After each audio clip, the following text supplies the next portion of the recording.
কত লোক মানে এই সময় সাঁতার কেটে ওপারে চলে যায়। চলুন না, স্নানের সময় আছে নদীতে একটুখানি আমরা এসে দেখুন একেবারে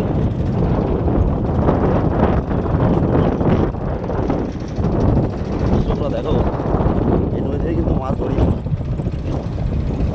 এগুলো কিসের বিশালী নদী জায়গা?